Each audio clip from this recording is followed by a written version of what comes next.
Hey there, folks. Happy Friday to you. I hope you had a fantastic week trading. We had a really nice week. A lot of good trading opportunities out there this week. Ended the week a little bit flat, little bit down, but that's not a big deal. Kind of expected that. If you follow the blog throughout the week, today, I really didn't expect a whole lot of action. Expected some choppiness as we headed into a big event with the OPEC guys on Sunday, and then we really kick earnings off in earnest next week. So a little bit of a choppy day, a little bit of a pull, but I think we're setting up for what could be a pretty darn interesting week next week. So good opportunities. Let's take a look real quick at the stocks to watch list from this week.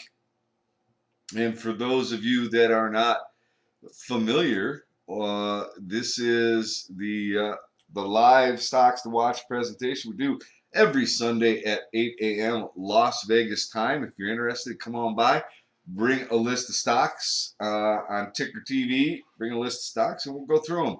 See if we can't figure something out for the upcoming week. But it was a really nice week in for the stocks to watch list. CLF, and these percentages here. Now, this is the amount of the percentage the stocks moved within this week.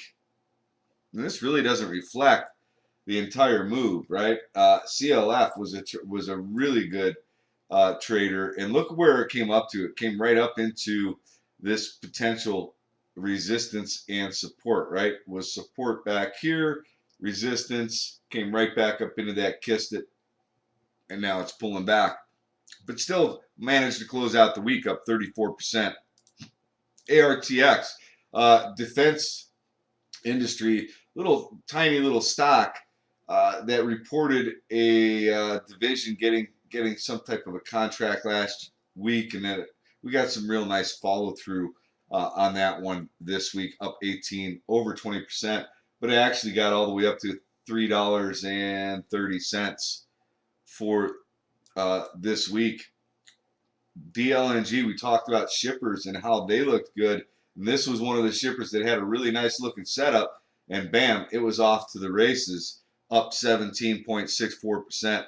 CDI, and that again didn't cover the entire move. It actually got all the way up to $14.36, almost a whole nother buck from where it closed. CDI, another one, small. Some insider buys. We highlighted that last week, and it had a nice little flag set up, and boom, it was gone. So TMST, we talked about the steel companies potentially continuing. This was one that was on our radar, up 14%. So you get the clue. So we had a couple of real dogs. We had this SKYS Solar. Solar's getting pounded, and no, that's a utility. I don't know if they're a solar company or not. I think they are. But SUNE, filing bankruptcy. As a matter of fact, I just saw a headline. They'll be officially filing bankruptcy as early as Sunday. And then we also have this CHMA, which what we were looking at was the fact that it was kind of consolidating. It was potentially a flat top breakout. And it had a nice little pop on, I think it was, Friday of last week. Let's see exactly what that was. 1, 2, 3, 4, 5. Yeah, so that was Friday of last week that it actually popped out. It broke out, and then we wanted to see if it potentially had any follow through. It never did. So it never gave us a reason to get involved in it. On Monday, it basically faded and continued to fade. Had a little pop today, which is interesting. They just got a CRL, complete response letter, basically denying their drug. So I think this thing is going to be destroyed come Monday. It's probably getting destroyed actually right now.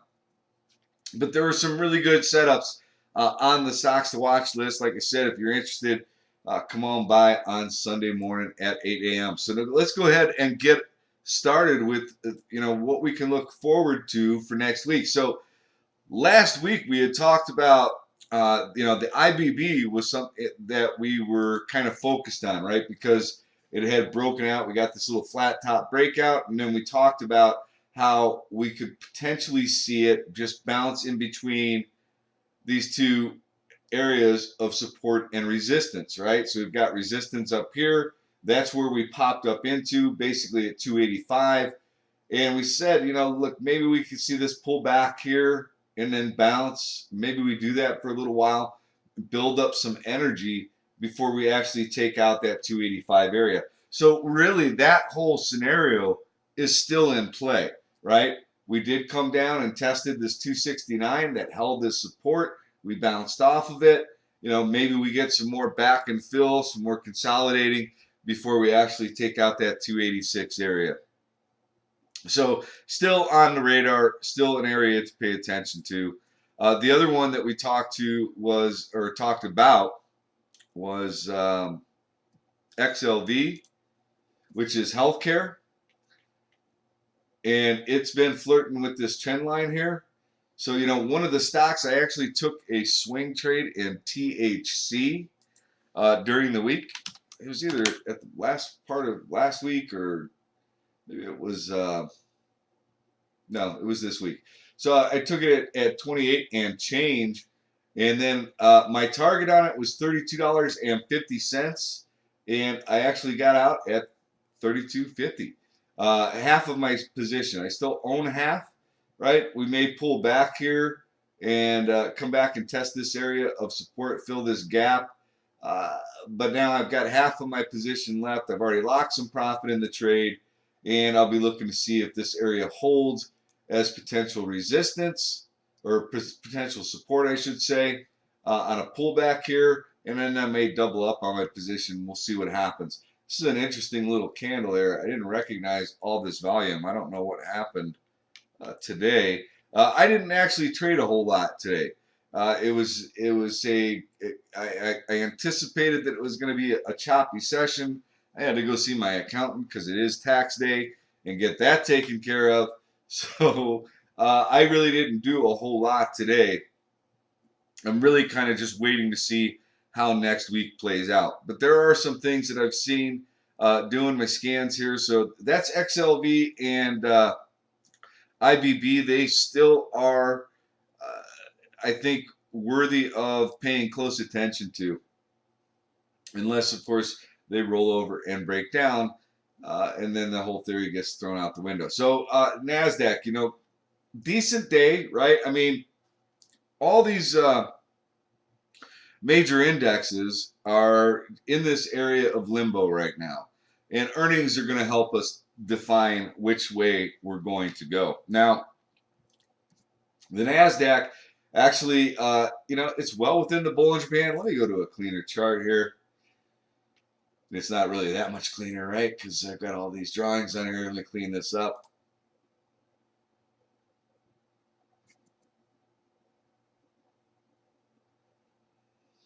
And of course, it's taking a second. Okay, so we'll clean that up a little bit. We're still in a short-term downtrend in the Nasdaq, right? I mean, we're right at this trend line, and we're testing. Okay, and we've got some big players that are reporting next week. We got Netflix, we got Microsoft. I think maybe we have Google, right? We got some big players that are reporting next week, and that's certainly going to help us define whether or not we're going to be able to take out that trend line with any kind of conviction, or if we're going to go ahead and roll over. So Nasdaq is look, everybody, and we talked about last week. We talked about how everybody was really kind of positioned. There was a really sizable short position in the S&P 500 and in the markets in general, and specifically, the financials, right? And we talked about how that could either provide the fuel to send us higher, or these it turn out to be true and the markets will roll over. So the financials reported, and even though their earnings reports weren't stellar, they weren't terrible, right? So there was an overabundance of pessimism in the financial sector, and they actually wound up bouncing this week. So uh, it'll be interesting to see what happens with the Nasdaq, but we are at an area that seems to be fairly critical after a very significant run. Okay, so it would not be a huge shock if the markets rolled over. I'm not saying that they will. I'm just saying it wouldn't be a huge shock if they did. So let's take a look at this. This is something that I found pretty interesting. Okay, so this is agricultural fund, and as you can see, this has been in a long-term downtrend for quite a while. Let's back it out to the weekly. Right, this is an ugly downtrend, clear dominant downtrend to the downside. Right, basically making all kinds of new lows over here.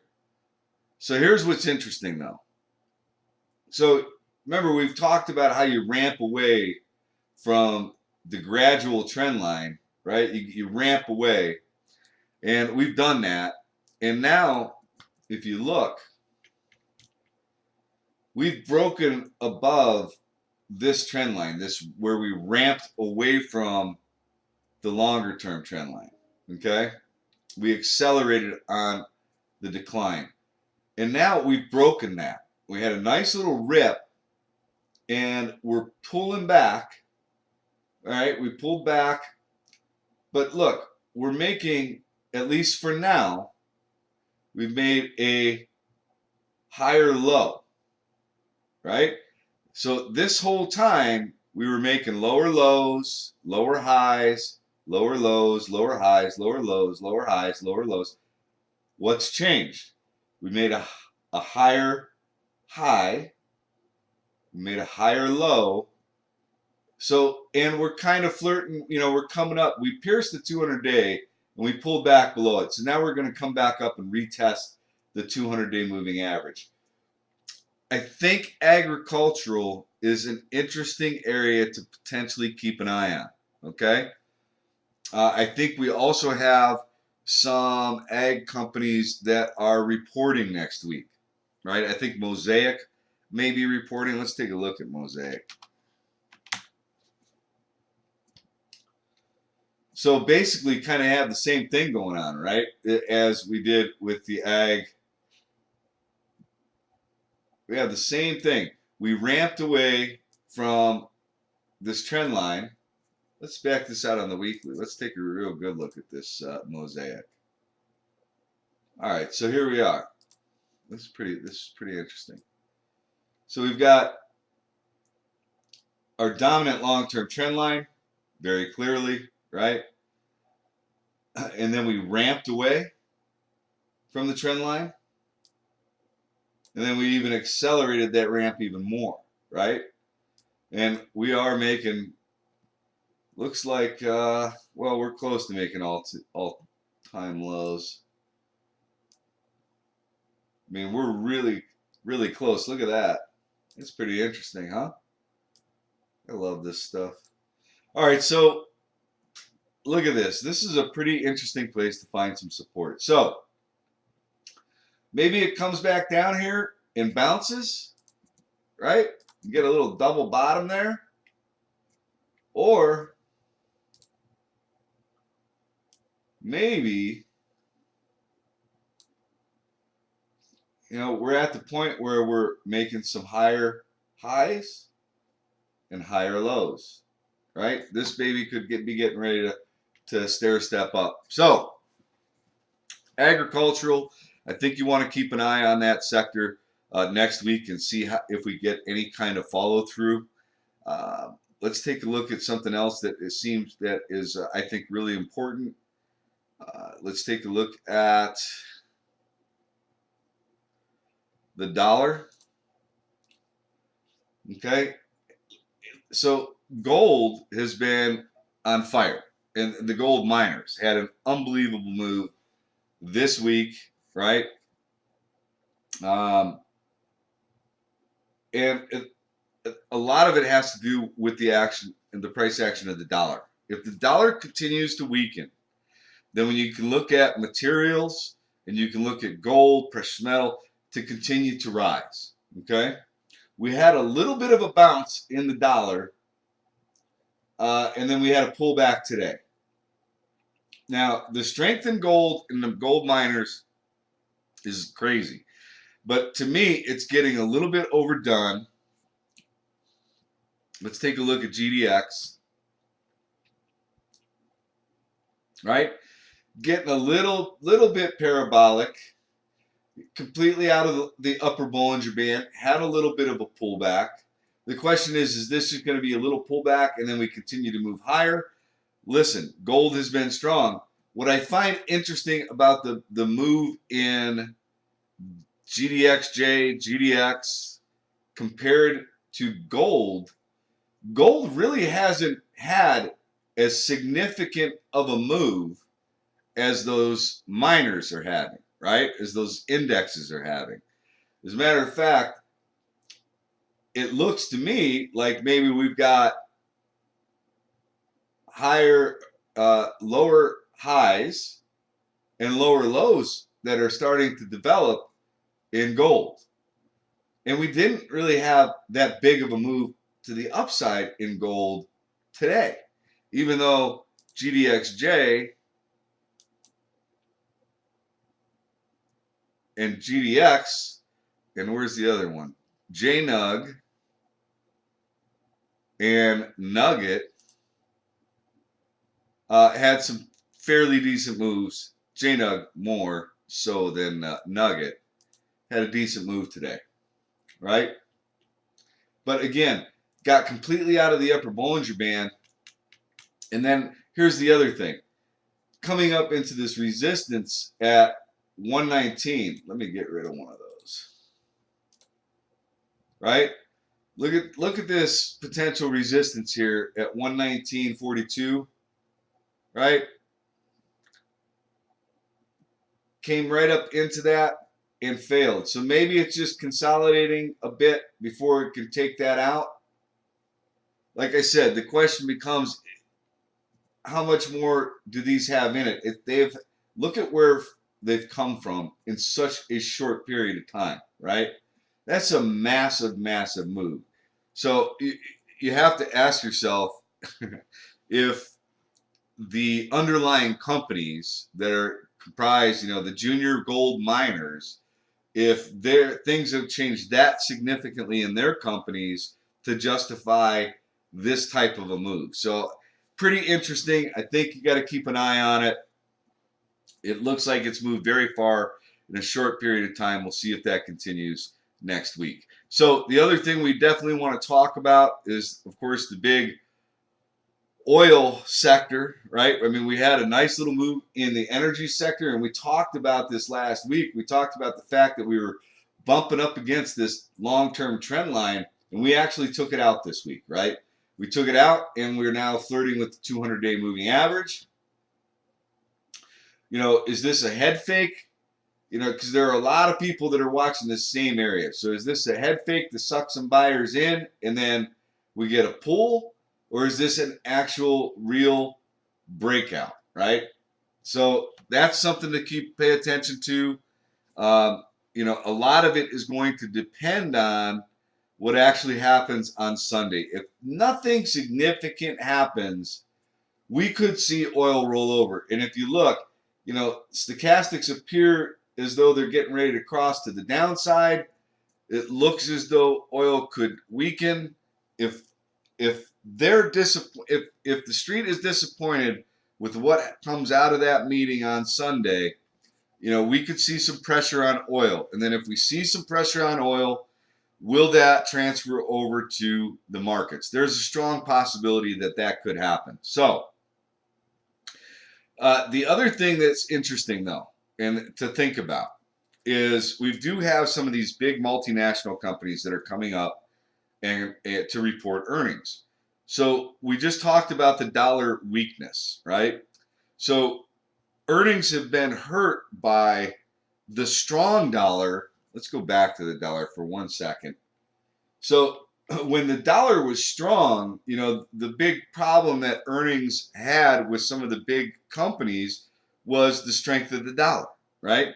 So if you think about that for a minute, well, does that mean now if the dollar is been weak or has been weak, that these companies should benefit from that, right? They should. If you think logically, that should benefit those companies. So earnings could be actually a little bit better than people expect. So we'll see. We'll see how that translates next week. So USO, definitely want to keep an eye on the oil sector. Listen, if we do roll over, if oil rolls over, if it starts to tank, so there's a couple of things we want to pay close attention to. HYG, the high yield, which is also coming up into the 200-day moving average. If oil rolls over hard, HYG could follow. Okay? Something to just keep an eye on. If oil rolls over hard, DRIP could catch a nice bid up. And if you look here, stochastics are just getting ready to cross to the upside, right? DWTI, another one that could rip if oil rolls over. Couple of things to just pay close attention to. The one thing I will say also real quick, a lot of the emerging markets, right? The BZU, Brazil, India. I mean, these things look pretty strong. They've had an unbelievable run, but they also look as though they could continue. So that is somewhat interesting. Let's see here. Let's go to the IWM, which is kind of in the same. Look, we're in the same spot that we've been in, really. I mean, it's coming up. It's testing this potential trend line as resistance. We could pull back. It has closed over the 200 EMA, and now it is flirting with the 200 SMA, right? Simple moving average. So very interesting spot for the IWM. Let's take a look at S&P 500.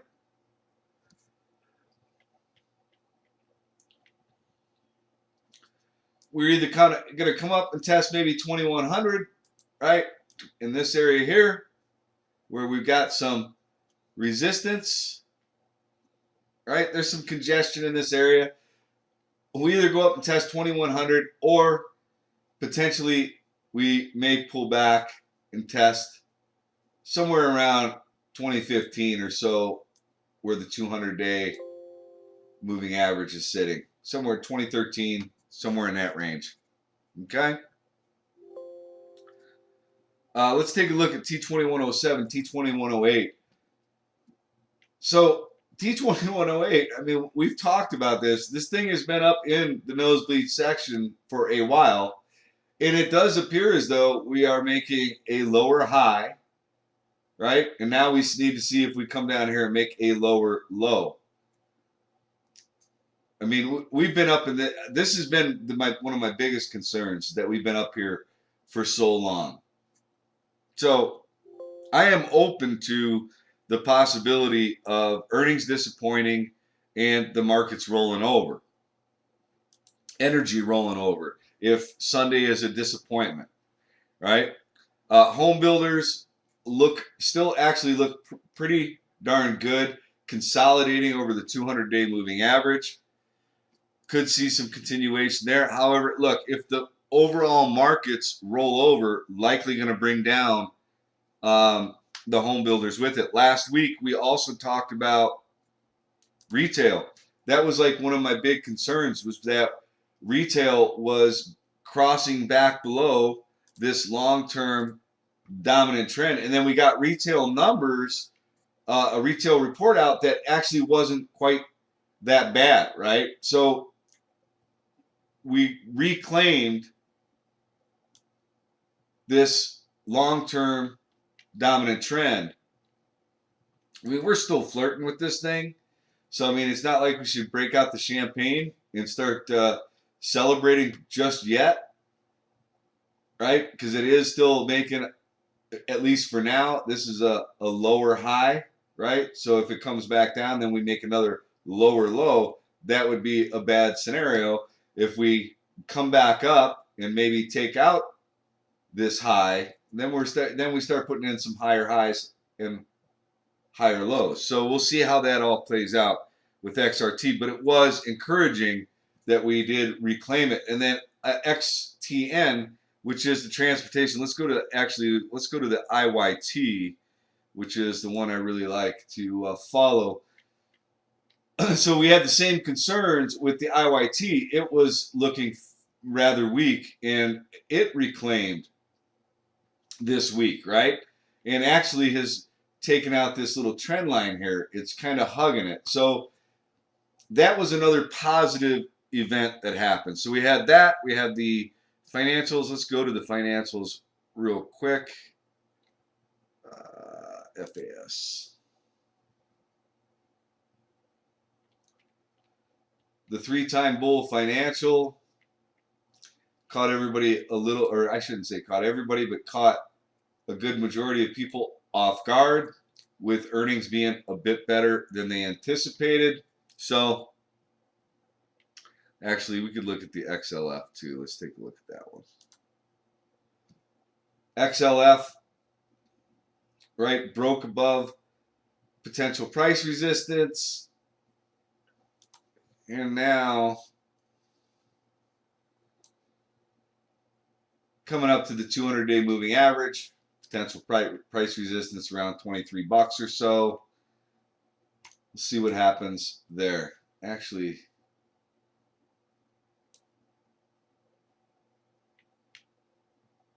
yeah, this 23 is kind of an interesting little area. Resistance, support, support.